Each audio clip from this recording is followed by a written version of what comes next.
ইরানের দেওয়া এক নতুন শান্তি প্রস্তাব খতিয়ে দেখছেন বলে জানিয়েছেন ডোনাল্ড ট্রাম্প। তবে এই প্রস্তাবের ভবিষ্যৎ নিয়ে সংশয় প্রকাশ করে তিনি বলেন, তেহরান এখনও তাদের কৃতকর্মের জন্য যথেষ্ট মূল্য দেয়নি। যুক্তরাষ্ট্রের প্রেসিডেন্ট ডোনাল্ড ট্রাম্প গতকাল শনিবার এই মন্তব্য করেন। ইরানের ইসলামী বিপ্লবী গার্ড বাহিনীর ঘনিষ্ঠ হিসেবে পরিচিত দেশটির সংবাদ মাধ্যম তাসনিম নিউজ ও ফার্স জানিয়েছে, পাকিস্তানের মাধ্যমে যুক্তরাষ্ট্রের কাছে 14 দফার একটি নতুন প্রস্তাব পাঠিয়েছে ইরান। গতকাল এয়ারফোর্স ওয়ানে ওঠার আগে ট্রাম্প সাংবাদিকদের বলেন, আমি এ বিষয়ে পরে জানাবো। তারা অর্থাৎ ইরান আমাকে প্রস্তাবের হুবহু বয়ান পাঠাচ্ছে।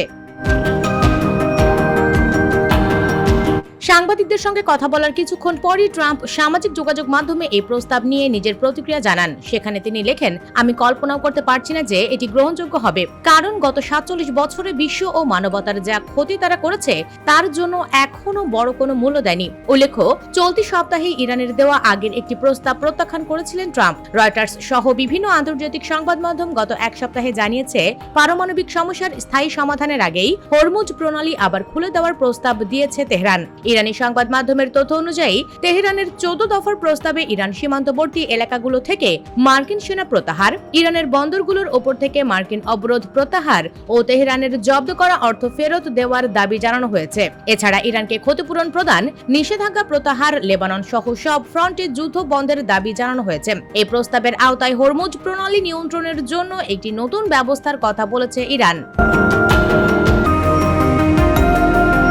গতকাল ফ্লোরিডায় সাংবাদিকদের সঙ্গে আলাপকালে ট্রাম্প আবারও নতুন সামরিক অভিযানের ইঙ্গিত দিয়ে বলেন, যদি তারা কোনো অসদাচরণ করে বা খারাপ কিছু করে তবে কি হবে তা আমরা দেখব। তবে আবারও সামরিক হামলার আশঙ্কা অবশ্যই আছে। যুক্তরাষ্ট্র ও ইসরায়েল গত ফেব্রুয়ারির শেষের দিকে ইরানের বিরুদ্ধে যুদ্ধ শুরু করে। তবে গত 8 এপ্রিল থেকে একটি যুদ্ধবিরতি কার্যকর রয়েছে। সংকটের স্থায়ী সমাধানে এরই মধ্যে পাকিস্তানে একবার শান্তি আলোচনা হলেও তা ব্যর্থ হয়। ওয়াশিংটনও বারবার স্পষ্ট করেছে যে ইরানের পারমাণবিক কর্মসূচি পুরোপুরি বন্ধের চুক্তি ছাড়া তারা যুদ্ধ থামাবে না। গত ফেব্রুয়ারিতে পারমাণবিক আলোচনা চলাকালেই ইরান পারমাণবিক অস্ত্র অর্জনের চেষ্টা করছে এমন অভিযোগ তুলে হামলা শুরু করেছিলেন ট্রাম্প। যদিও ইরান বরাবরই তাদের এই কর্মসূচিকে শান্তিপূর্ণ বলে দাবি করে আসছে।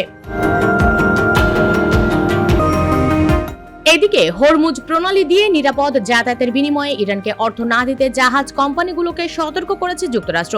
যারা এই নিয়ম ভাঙবে তাদের উপর কঠোর নিষেধাজ্ঞার হুঁশিয়ারি দেওয়া হয়েছে। যুক্তরাষ্ট্র ও ইসরায়েলের সঙ্গে যুদ্ধ শুরুর পর থেকে ইরান হরমুজ প্রণালী কার্যত বন্ধ করে রেখেছে। এতে বিশ্ববাজারে তেল, গ্যাস ও সারের সরবরাহ ব্যাপকভাবে ব্যাহত হচ্ছে। নেতিবাচক প্রভাব পড়েছে বিশ্ব অর্থনীতিতে। ইরানের তেলের আয় বন্ধ করে দেশটির অর্থনীতিকে আরো চাপে ফেলতে তাদের বন্দরগুলোতে নৌ অবরোধ দিয়ে রেখেছে যুক্তরাষ্ট্র।